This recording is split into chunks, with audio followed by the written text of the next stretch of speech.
My name is Shana Applewade, with Development Services Department for Newton County. Thank you for taking the time out, especially in this weather, to meet with us and to take part in this important discussion. Today we are going to do an open house for our UDO update. As you know, some of you were here yesterday. You would have had a glimpse of what this is about, but today is a little different where it's more interactive. Right, you have an opportunity to, contribute, ask questions, make suggestions, and that kind of thing. So with us here today, helping us from Kendig Keast, our consultant firm, I have Brian Mabry and Rachel Booth, and you may have seen them yesterday if you were looking or tuned in. And of course, I have my staff with me, Ayanna Ramos and David Lane. David is my planner, and Ayanna is my zoning administrator. And today, Brian and Rachel are going to go through with you. It's an overview or summary of how we plan to approach the update. And as we progress throughout the year, ending around September, we will have progressive meetings and updates for the public and the BOC and everyone. And at as we go along, we're also going to have it online so you can view as well. The changes and updates, that we're making. So without any further ado, I'm going to go ahead and invite Brian to come up and begin the presentation today, and after which we'll just go into questions and answers. Yeah. Thanks, Brian. Okay, again, thanks to everyone for showing up. Brian Mabry from Kendig Keast Collaborative. Rachel and I have been here today and yesterday. Yesterday we met with staff, the planning staff, and some other county staff members to go over this. We also, as mentioned last night, did a very similar but a bit longer presentation to the Board of Commissioners on this very topic. Earlier today we met with a steering committee that is helping to kind of oversee the project, and then this is our kind of final meeting for this trip here. But we will be back when the first module of the draft is ready in a few months to present its contents. I believe the posters are also going to be available, and this presentation be available on the county's website as PDFs. So some people were taking pictures, and that's fine, but it's also going to be available as a PDF on the county's website. And I don't know exactly where, but staff might be able to help with navigating to that. So I got to change both my computer and this one. So I'm just going to talk about some of the goals of the project, explain what a UDO is, scheduling, talk a little bit about some of the input we've heard with the people we've talked to so far, then get into the content of the UDO assessment. And this is, again, a very concise and summarized version of a longer PowerPoint that we've given to other folks that took, hour and 15 minutes or so, or hour and a half, trying to condense it down to just the essentials. And we can talk next steps and then get into the questions and discussion. And I'll say, in case I forget, when I'm done and we're done with questions and discussion, you all can come up and look further at these posters. If you have comments on different topics, there tends to be a question there at the top of each one. If you want to respond on the Post-it notes and put it on there, we'd appreciate it. Hopefully try not to write on the poster itself so we can use it at later dates for meetings that relate to this project. But putting your comments on the Post-it notes would be appreciated as well. So some of the goals of this project are here on the screen. The comprehensive plan, which was adopted in 2023, and all projects like this is one of the foundations for the proposed changes we make to a UDO. It's not to say that you have to follow the recommendations of the comprehensive plan, but it is, an adopted document of the county, and so it does serve as a basis for many of the changes that we, think about doing in a project like this. The comprehensive plan sets out the vision and the goals and objectives for how the county is going to grow in the future, while the UDO is an adopted set of laws that make some of those recommendations and policies a reality. Predictability is another goal of this project. So when an applicant comes in and submits for a variance for a porch deck, or when someone comes in with a site plan or a change in zoning, the steps are clearly spelled out of what the timing is, who makes recommendations on the request, who takes the final decision on the request, whether it's the Planning Commission or the Board of Commissioners or whomever it might be, or staff members for that matter. When the thing expires, just laying out in black and white terms, clearly the process for reviewing applications, so that applicants are clear with what steps they need to go through, so that neighbors who have a development next door can kind of get an idea at least of what is proposed on that property, depending on what the zoning is and other factors like that. So clarity and predictability like that. Aligning all the development regulations into one to kind of seamlessly work together. This will be about a 500-page document, because your current UDO is about that long, but it's in two kind of separate chapters in your county code. And so putting them together, making them sort of have a consistent style, consistent formatting, consistent wording, so that it's understandable again by the average person, but even though it is a legal document. Bringing in best practices to the revised standards. So this firm has been around since 1982, and during that time we've kind of picked up what works in different places, and we can bring that as suggestions for some of these updates. Not necessarily everything we've picked up would go into this UDO, but we do have some best practices just as a firm that we kind of bring to the table a lot of times for a project like this, and would look at doing that here too. Consolidating the regulations into a single document so that there's not any inconsistencies or contradictions within it.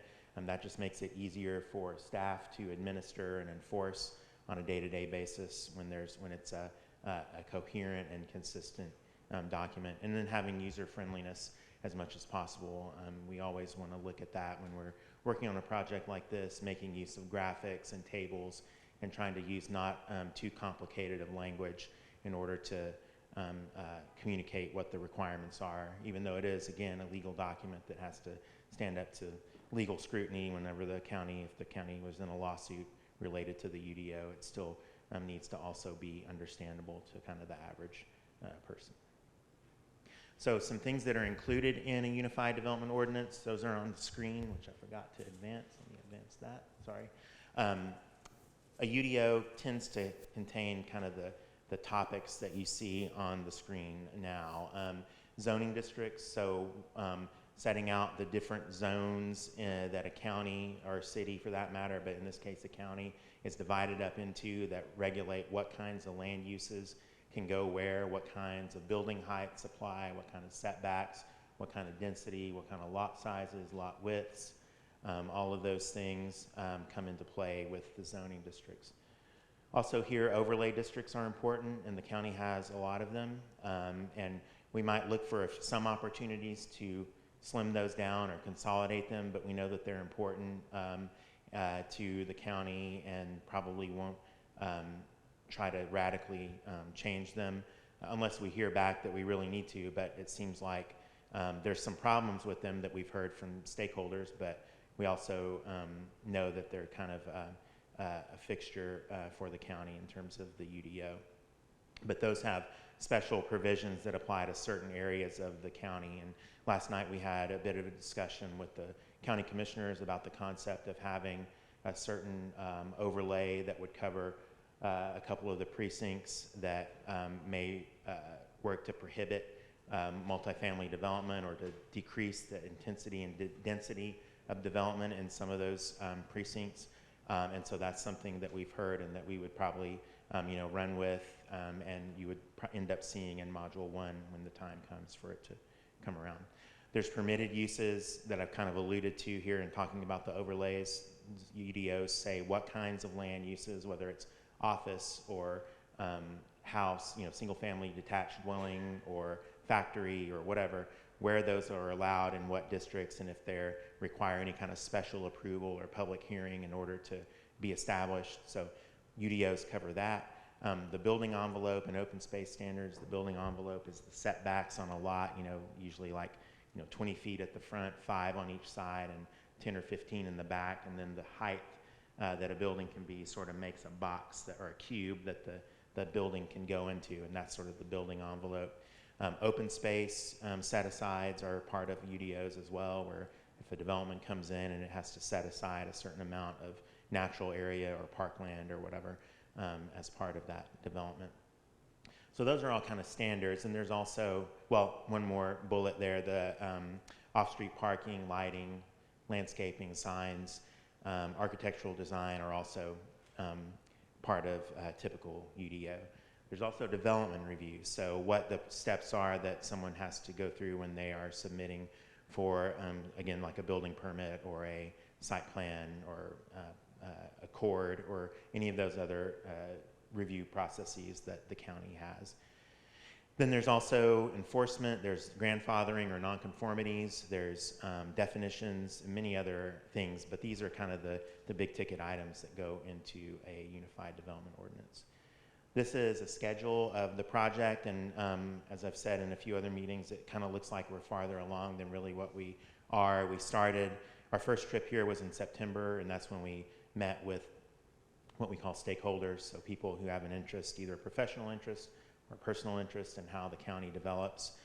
We met with those stakeholders and had interviews with them. We talked with decision makers, staff members, community leaders, all types of people, and those conversations have informed some of what you see in this assessment.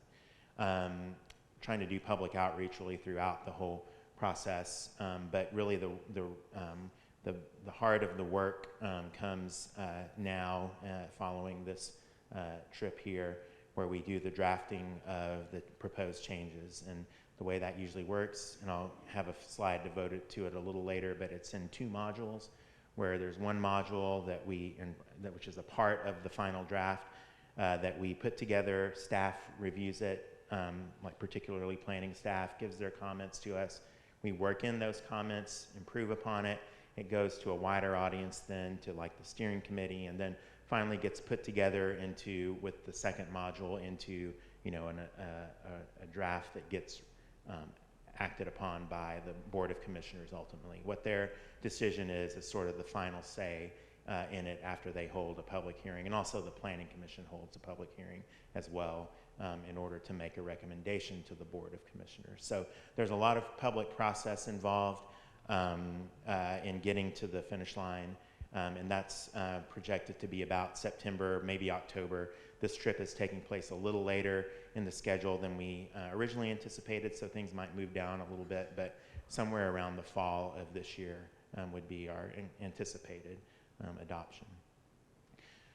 This is a list on the left of many of the people we've talked to either on our first trip or this trip to get input on their thoughts. It ranges from county staff, business owners, private sector, zoning attorneys that might represent people or represent applicants in front of the Planning Commission or in front of the board. Oh, I'm sorry. I'm having to run my computer and that one, and so I'm getting cross. Oh, yeah, thank you. I'll think next. Sorry. Yeah, so these are on the left, the people we've talked to. There was a kind of a district by district meeting, engagement meeting, sort of like this one, held by our subconsultants, GMC, on this project that was held in each of the commissioners' districts. And what we heard from them, and this isn't meant to, the lines going across aren't meant to say that like county staff said the first comment and then business owners had that second comment on the right. These are just a listing of general takeaways and summary of takeaways that we got from these conversations. So overdevelopment concerns on the west side of the county, we heard that on our first trip and have heard it on this trip as well, where again that kind of plays into that concept of potentially an overlay district that would cover the west side and have a limit or a prohibition, I should say, on multifamily and maybe other things that contribute to density or intensity in that area due to concerns about overdevelopment. So that's like a big picture issue that we heard, but there's also like kind of medium picture and small picture, small scale issues, which the next one is about narrow streets in townhouse and apartment developments. So all these things that are listed out intersect with things that the UDO can control. So street width in certain types of developments.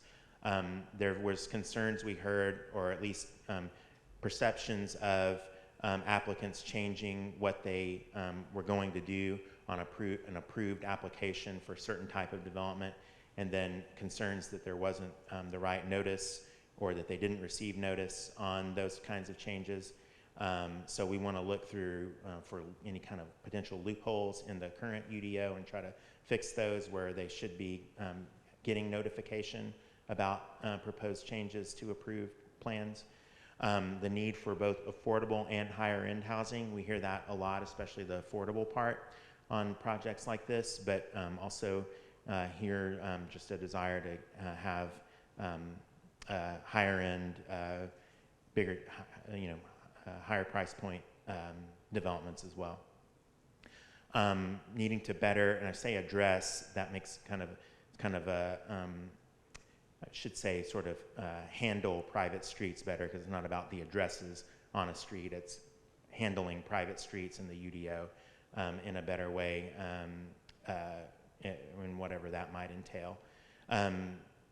It seemed like as we were talking to people this trip and last trip, that density, whenever that was being proposed, was sort of an alarm and got people to come to the public hearings. And so recognizing that is helpful for us so that we don't try to propose something in Module 1 that is out of this world, crazy density in some kind of district and being applied in the wrong location. It's good for us to know things like this because we definitely don't live here. You all are the experts as far as the local nuances and differences here that we might not be aware of unless we hear it from somebody. So that is appreciated. The CORD process, which is a sort of like a plan unit development would be called in other places. That process has a perception of allowing too much density and not getting any kind of trade-off in return for that density, or is a good enough trade-off as far as like amenities in a development or amenities on a site in exchange for that extra density. So that's something for us to look at and be aware of. And then finally, there's a large list of staff kind of wish list items that would make their lives easier if these items were kind of worked into the UDO. And they're mostly pretty technical and specific, but there's a lot of them that they would like to see that just help close some of these loopholes, like I said. Next. There were 8 items that we covered in the kind of full-blown version of this assessment, and those are shown on the screen. And the next few slides are going to go into a little bit more detail about many of these. Next slide. Oh, yeah.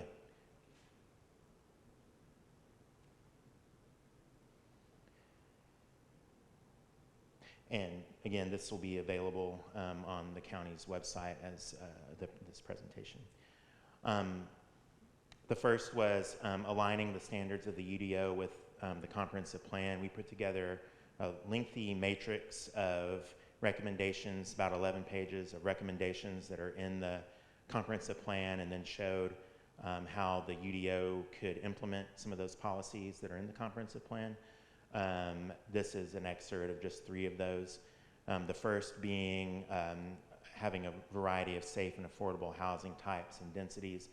And the way the UDO could address that is having and addressing a variety of housing types.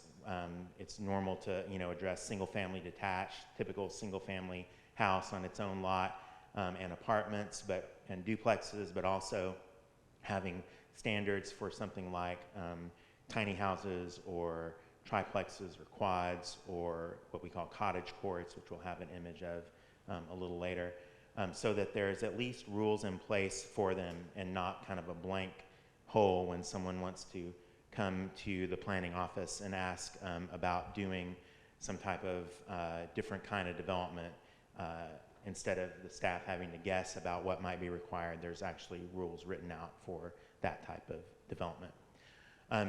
Capturing or ensuring small town character is maintained with design standards that promote that kind of character, and that can be an amorphous term. Maybe small town character might mean different things to different people, but really I think most people could agree it means smaller scale development where there is more of a less, in my mind I guess at least, less obtrusive parking or kind of hidden parking in the back, where there's kind of more yard or open space in front of a building or landscaping or something like that, where if a not commercial building is next to a residential development, then it's in scale with those residences instead of being a towering or massive building with no character or anything like that. There's rules in the UDO that can be in the UDO to address that type of concern. And then finally on this table, just sort of a catch-all there at the bottom of making sure that the UDO is up to speed with various development trends, whether it's parking reform, where you work to have less parking required because society and technology has changed to where people are, shopping and going to work less in person now and more from home, and so reflecting that in the amount of parking that's needed on a typical site. Dealing with accessory dwelling units, we've got a poster here that deals with that a bit to help with housing affordability, dealing with how home occupations are regulated, and a bunch of other things that the UDO can have bearing on. Next. So for affordability, there's some strategies or thoughts and concepts that can be in the UDO related to affordability to try to help promote that. One would be as far as just not raising as many concerns potentially from the public when a multifamily is proposed somewhere, is allowing multifamily in like commercial zoning districts. That could cause less concern for people who have like a single family property that they're proud of and don't want to have multifamily nearby. If it's allowed in commercial districts, then that would tend to have less of an impact on their particular properties due to it taking place in a commercial area as opposed to a residential area. Dealing with, again, accessory dwelling units, those can help with affordability by giving the property owner a bit of a source of income if the ADU is rented out, or it can help with giving an older family member a place to live near their children, their adult children, or giving younger people a place to live near their parents. So there's several benefits with that as well. Cottage clusters I mentioned earlier, or cottage courts, sometimes they're called.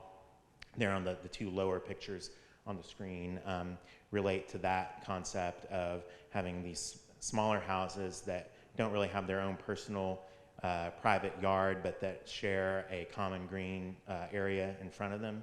There, as you can see in the illustration, can be a way, if they're allowed in certain areas where appropriate, to help with affordability as well.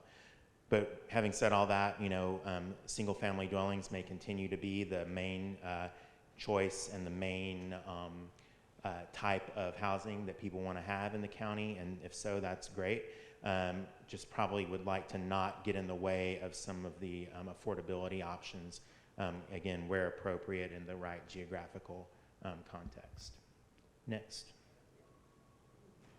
So there are land uses is another thing, as I said, that UDOs address and regulate. And for a staff perspective, a UDO needs to have as many uses defined and dealt with as possible, again, so that if someone comes in and wants to do a escape room, if there's no really direction on where those are allowed, then staff can say, well, that's just not an allowed use in the county, or other types of land uses like that that are sort of newer and that have come along in the last few years. Micro-manufacturing might be another one. And by that, I mean small scale, manufacturing is kind of not even the right word, but small scale production of like candles or soap or artisan goods like that, or even blacksmiths, or things that are like higher end that people want nowadays. They kind of want, people tend to demographically kind of want these like more artisan or custom made goods. And so you don't want to say that, well, you're making candles, so you need to be in an industrial district where factories are that make candles. This is more like a 1 or 2 person enterprise that might even have a more of a retail component to it. And you can limit the amount of industrial or manufacturing activity to 1,000 square feet or something like that, and still have that as being kind of an attractive use that many people wouldn't mind having next door. Like I said earlier, many people wouldn't want Anheuser-Busch brewery next door to them or nearby, but they might not mind a micro brewery being somewhat nearby to where they live. It's all about scale when it comes to things like that. So dealing with land uses like that, new land uses, categorizing uses so that they are treated similarly. There's not much difference between an attorney's office, an accountant's office, a real estate office. That's all kind of just an office and has the same kind of land use impacts on its surroundings. So might as well just treat them all the same and not try to micromanage where the different, those types of land uses are allowed. Next.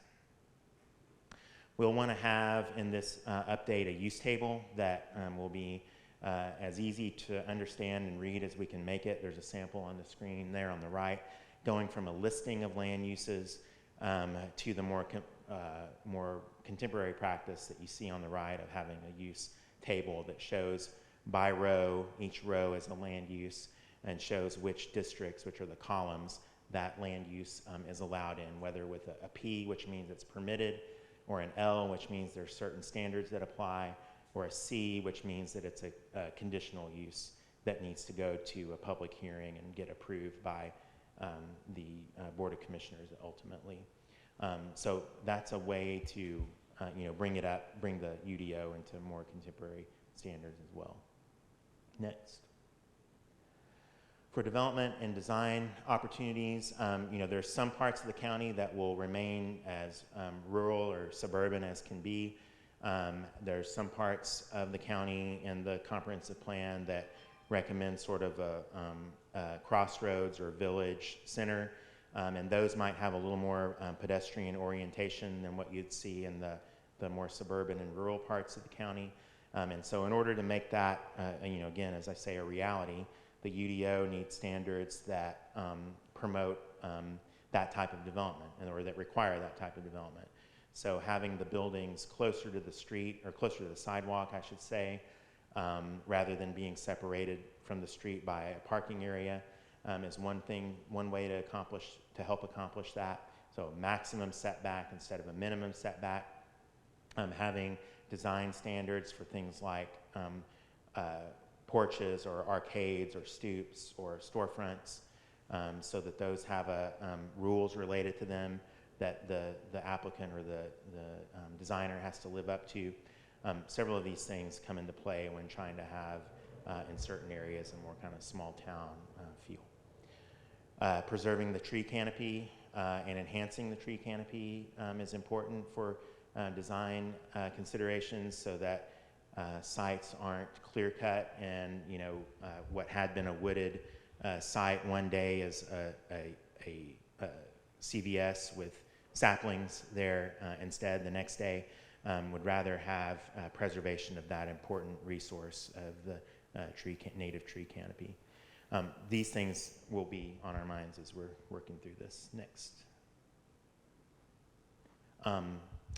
Several things related to the zoning districts come into play for this, and there's a lot of kind of verbiage on this slide, but I'll say there are a few things that jump out. Keeping districts that are working well, and not trying to create problems where they don't exist or try to fix something that's not broken. So where we hear and learn that the districts are functioning fine, then there might be just some cosmetic changes to them. We might end up having new districts that would better address the concerns we've heard from stakeholders, from the commissioners and other people we've talked to, staff members. The districts can be renamed so that they are more intuitive about what they're what they're about.